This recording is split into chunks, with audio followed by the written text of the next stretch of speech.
Hello. Bro, എന്തൊക്കെയാണ് വിശേഷങ്ങൾ? ആ, നല്ല വിശേഷം. ഞാൻ ദേ ഫുഡ് കഴിക്കാൻ പോവായിരുന്നു. ഇവിടെ അടുത്തൊരു പുതിയ ഹോട്ടൽ വന്നിട്ടുണ്ട്. എന്നാ പിന്നെ അവിടുത്തെ ബിരിയാണി എങ്ങനെ ഒന്ന് ട്രൈ ചെയ്യാന്ന് വിചാരിച്ചു. ആഹാ, എന്നിട്ട് എങ്ങനെയുണ്ട്? കഴിച്ചില്ല, പക്ഷേ സലാഡും അച്ചാറും ഇല്ല. അതിന് സെപ്പറേറ്റ് പൈസ കൊടുക്കണം പോലും. മുട്ടയോ? സലാഡും അച്ചാറും ഫ്രീ തരാത്തവൻ മുട്ട ഫ്രീ ആയിട്ട് തരുമോ സഹോദര? നീ വിളിച്ച കാര്യം പറ. ബ്രോ, ഞാൻ ഇന്നലെ പറഞ്ഞില്ലേ പുതിയ പടത്തിന്റെ കഥ. കൊള്ളാം. കഴിക്കുമ്പോൾ എന്തെങ്കിലും സിനിമ കാണാമെന്ന് വിചാരിച്ചതാ. ഇനി എന്തായാലും നിന്റെ കഥ പറ. Okay bro. പിന്നെ ഈ കഥ നടക്കുന്ന യൂണിവേഴ്സിൽ പോലീസുകാർക്ക് പുല്ല് വിലയാണേ. എനിക്ക് ഇതാണ് പോലീസ്. അപ്പോൾ പടം തുടങ്ങുമ്പോൾ ഒരു ഫാമിലിയെ കാർ ആക്സിഡന്റ് ആക്കി കൊന്നുകളയും. അപ്പോൾ അത് അന്വേഷിക്കാൻ വേണ്ടി ഒരു പോലീസുകാരൻ വരും. അങ്ങനെ പോലീസുകാരൻ ഇത് ചെയ്യിപ്പിച്ചത് അഡാട്ട് ജോർജ് എന്ന് പറഞ്ഞിട്ടൊരു ഗോൾഡ് ബിസിനസ് മാൻ ആണെന്ന് കണ്ടുപിടിക്കും. അങ്ങനെ പോലീസുകാരൻ ഈ പുള്ളിയെ പൊക്കാൻ വേണ്ടി പുള്ളി ഫുട്ബോൾ കളിച്ചുകൊണ്ടിരുന്ന ഗ്രൗണ്ടിലോട്ട് ചെല്ലും. എന്നിട്ട് ഒറ്റ ഡയലോഗ്, തീറ്റത്തിന്റെ കളറുള്ള ലോഹം വിട്ട് ആടതി എന്നോട് കാണിക്കല്ല.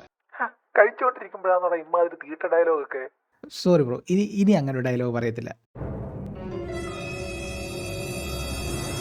അങ്ങനെ ഈ മാസ് ഡയലോഗൊക്കെ അടിച്ച് ഈ പോലീസുകാരൻ ഈ ജോർജിനെ അറസ്റ്റ് ചെയ്തുകൊണ്ട് പോകുമ്പോൾ ഈ ഓഫീസറിൻ്റെ മുകളിലുള്ള ഓഫീസർ വന്നിട്ട് പുള്ളിയെ നൈസായിട്ട് അങ്ങ് ഇറക്കിക്കൊണ്ട് പോകും. ഈ അറസ്റ്റ് ചെയ്ത ദേഷ്യത്തിൽ ഈ പോലീസുകാരൻ ഉൾപ്പെടെ 3 പേരെ നമ്മുടെ അഡാട്ട് ജോർജ് അങ്ങ് തീർക്കും.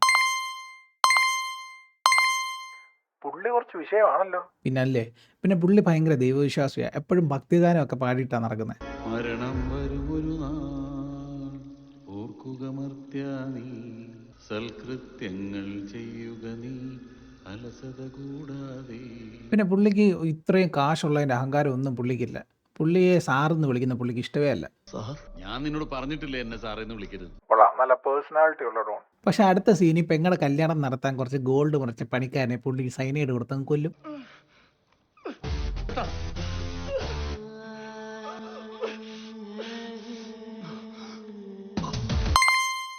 അടിപൊളി. ഇത് കഴിയുമ്പോൾ ആരോ ഒരാൾ വന്ന് നമ്മുടെ ജോർജിനെയും പുള്ളിയുടെ ഡ്രൈവറിനെയും കൊല്ലും.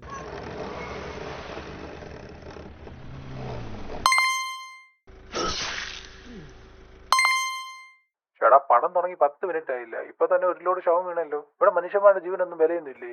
ഇതങ്ങനെ ഒരു യൂണിവേഴ്സാണ് ബ്രോ. ഇവിടെ മരിച്ച ജീവനൊന്നും വലിയ വിലയൊന്നുമില്ല. പിന്നെ കോടതി, പോലീസ്, ജയില്, ഇതൊക്കെ ഒരു സാങ്കല്പികം മാത്രം. ഇനി മരിച്ച ജോർജിന് ഒരു അനിയനുണ്ട്, മാർക്കോ. ഈ മാർക്കോ ജോർജിനെ കൊന്നത് അന്വേഷിച്ചിറങ്ങും. അപ്പോൾ ഇവർക്ക് പഴയ ഒരു ബിസിനസ് പാർട്ടുണ്ട്, ഒരു കാല് വയ്യാത്തൊരു കാരണവർ. അങ്ങനെ കാണാൻ പോകും. അവിടെ വെച്ചിട്ട് ഒരു കാര്യമില്ല, അത് പുള്ളിയുടെ മോനെ അങ്ങ് ഈ മാർക്കോ കൊല്ലും.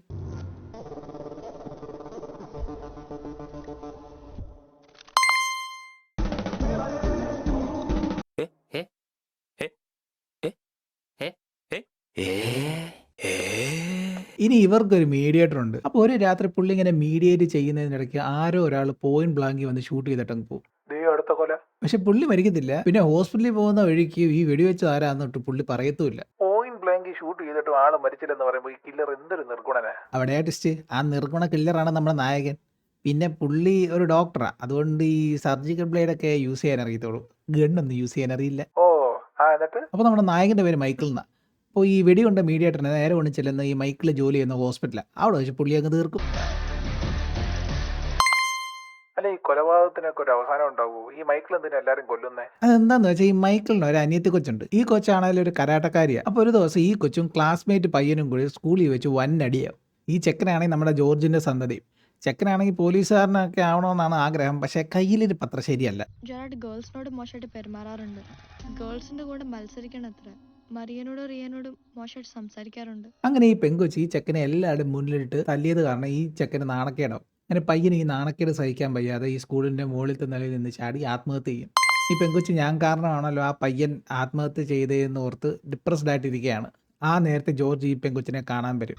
ജെറാഡ് ചാടിയില്ലേ, ആ ടെറസിൽ മോള് പോണം. എന്നിട്ട് അവൻ ചാടിയതുപോലെ മോളും അവിടെ നിന്ന് ചാടണം. ഇയാളത് എന്തൊരു സൈക്കോയാടൂ. സൈക്കോയോ? പുള്ളി അങ്ങനത്തെ ടൈപ്പ് മനുഷ്യനാണ്. പിന്നെ പുള്ളി ഈ സ്വഭാവം മാറ്റാൻ വേണ്ടി ഡോക്ടറിനൊക്കെ പോയി കാണുന്നുണ്ട്, കൗൺസിലിങ്ങിന്. എന്റെ ജെറി വന്നതിനോട് പറയും, അപ്പച്ചാ ഞാൻ ചാടിയതുപോലെ തന്നെ അവളെയും ചാടിക്കണം. ജീവിതത്തെ സമാധാനത്തോടെ സംയമനത്തോടെ കാണാൻ ശ്രമിക്കും. നഷ്ടപ്പെട്ടത് തിരിച്ചു തരാൻ ആർക്കും കഴിയില്ല. ഇടയ്ക്ക് ബൈബിളൊക്കെ ഒന്ന് വായിക്കേ, പള്ളിയിലൊക്കെ ഒന്ന് പോ. ബൈബിള് വായിക്കുമ്പോ യേശുദേവനെ കുരിശി തറച്ച ജൂത പരീക്ഷകളെ ഓർമ്മ വരും. ഉള്ള സമാധാനം പോകും. ദൈവത്തോട് പ്രാർത്ഥന, മനസ്സമാധാനം കിട്ടും. ദൈവം ഉണ്ടെന്ന് പറയുമ്പോ സാത്താനെ തള്ളാൻ പറ്റില്ലല്ലോ. നമ്മളെ കൊണ്ട് ഓരോന്ന് ചെയ്യിക്കല്ലേ. എങ്ങനെ ഇരിക്കണം?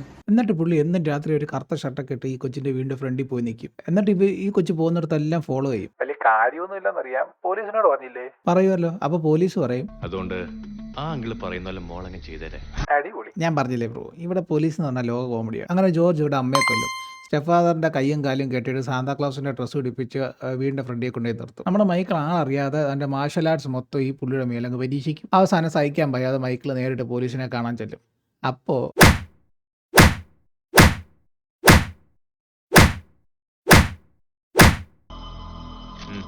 പെയിൻ കില്ലറാ, വാങ്ങിച്ചു കഴിച്ചു.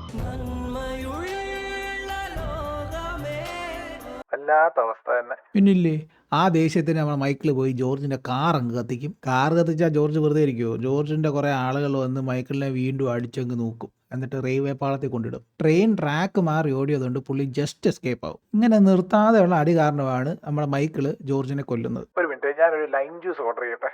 അല്ല, ഈ ജോർജിനെ കൊന്ന കേസ് പോലീസ് അന്വേഷിക്കുന്നില്ലേ? ഉണ്ടല്ലോ, ഈ കേസ് അന്വേഷിക്കുന്നത് 2 ഓഫീസർമാരാണ്. അപ്പോൾ ഇതിനകത്ത് ഒരു ഓഫീസറിന് മനസ്സിലാവും മറ്റേ ഓഫീസർ ഈ മൈക്കിളിനെ സഹായിക്കുന്നുണ്ടെന്ന്. അപ്പോൾ ഈ കാര്യം ചോദിക്കുമ്പോൾ പുള്ളി പറയും, പട്ടി കാല് പൊക്കിമുള്ളൂ, എന്നിട്ട് തിരികെ വന്ന് മണപ്പിക്കും. ഓഹ്, ലൈം ജ്യൂസ് ക്യാൻസൽ.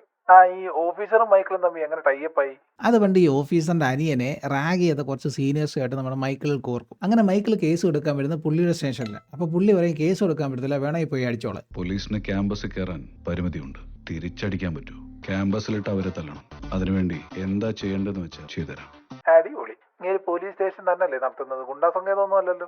പിന്നെ ഇനി നമ്മുടെ മറ്റേ മരുന്നാട് പോലീസുകാരനുണ്ടല്ലോ, പുള്ളിക്കാരൻ മാർക്കോ എടുത്ത് പോയി പറയും ജോർജിനെ കൊന്നത് മൈക്കിളാണ്. അപ്പോൾ മാർക്കോ പറയും, നീ തിന്നണതല്ലേ തുറന്ന്.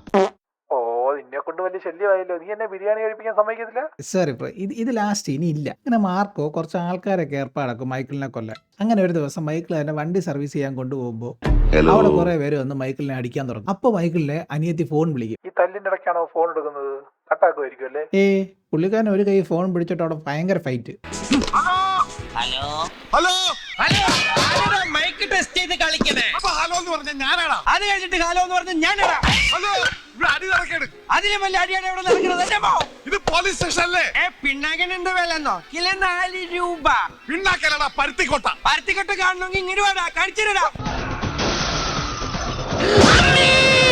ഇതാരടായവൻ സ്വന്തം ടീമിനെയൊക്കെ എറിഞ്ഞു വീഴ്ത്തുന്നു. അത് ബ്രോ, പുള്ളിക്ക് ടൈമിങ് ആയിട്ടില്ല, പുള്ളി പുതിയ ആളാണ്. അങ്ങനെ ഈ കൊട്ടേഷൻ പാളി കൊണ്ട് നമ്മളെ മാർക്കോ നേരിട്ടിറക്കും. പുള്ളിയുടെ ഭീഷണിയൊക്കെ കുറച്ച് ഡിഫറെൻ്റ് ആണ്. പിന്നെ പുള്ളി ജോർജിനേക്കാൾ കുറച്ച് ടെററാണ്. കൊള്ളാം, എനിക്ക് ഒത്ത എതിരാളി തന്നെ. എന്നിട്ട് മാർക്കോ നേരെ മൈക്കിളിന്റെ വീട്ടിലോട്ട് കയറി ചെല്ലും. എന്നിട്ട് അവിടുത്തെ ബാത്റൂമിൽ പോയി കുളിക്കും. എന്നിട്ട് ഷഡ്ഡിപ്പുറത്ത് അവിടെ നിന്ന് ഇറങ്ങിപ്പോവും. അയ്യേ, 10-15 വയസ്സൊക്കെ ഉള്ള കൊച്ചുള്ള വീടല്ലേ അത്? അതെ, പുള്ളി കുറച്ച് ഡിഫറെൻ്റ് ആണ്. ഈ അയൽക്കാരൊക്കെ കണ്ട എന്ത് വിചാരിക്കും? കുളിക്കൊണ്ട് കുഴപ്പമില്ല സാറേ, ഞങ്ങളുടെ വീടിന്റെ മറ്റേ വന്നത് കുളിക്കണം. എല്ലാം കാണിച്ചു തന്നിട്ടാണ് അവൻ കുളിക്കണം സാറേ. ഇവനെന്താ വല്ല വട്ടുണ്ടോ? ഇനി അത് കഴിഞ്ഞ് മറ്റേ കാല് വയ്യാത്ത കാരണം ഒരു ഈ കൊച്ചിനെ തട്ടിക്കൊണ്ടുപോകും. എന്നിട്ട് പറയും മാർക്കോയെ കൊന്നില്ലെങ്കിൽ കൊച്ചിനെ കൊല്ലുമെന്ന് പറയും. ഈ മൈക്കിള് കിളവനെ മോനെ അടിച്ചൊതുക്കിയിട്ട് കിളവനെ വണ്ടിയുടെ ഫ്രണ്ടിൽ കെട്ടി വെച്ചിട്ട് കൊച്ചുമായിട്ട് എസ്കേപ്പ് ആവും. പ്രാന്തുണ്ടോ?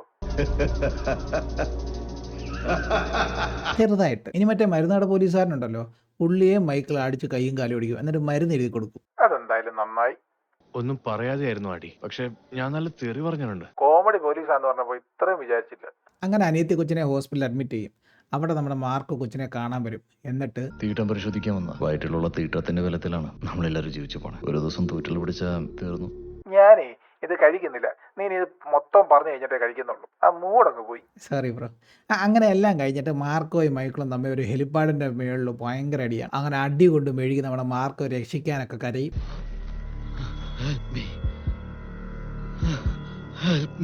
അയ്യേ, ഇതെന്തോന്നു വില്ലൻ? അത് പിന്നെ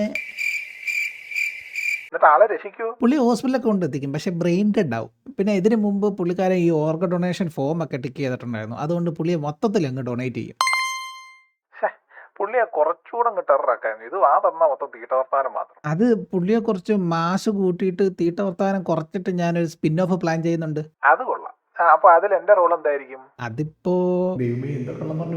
അതൊരു ബ്രോയ്ക്ക് ഒരു ഇമ്പോർട്ടന്റ് റോളാണ്. അതിലെ വില്ലന്റെ ചിറ്റപ്പന്റെ മോനായിട്ട് വരും ബ്രോ. Okay, set. ഞാൻ പോയി എന്നാൽ ബാക്കി ബിരിയാണി കഴിക്കട്ടെ.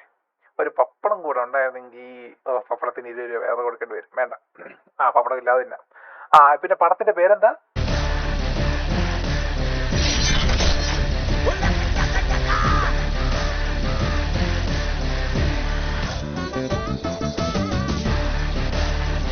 നിന്റെ സിസ്റ്റർ ക്യൂട്ട് ജെന്നിഫറെ ഇല്ലാതാക്കാൻ പോവും. നിനക്കറിയണോ എങ്ങനെയാ വേദന ഇല്ലാതെ പെട്ടത് തീർക്കണതെന്ന്?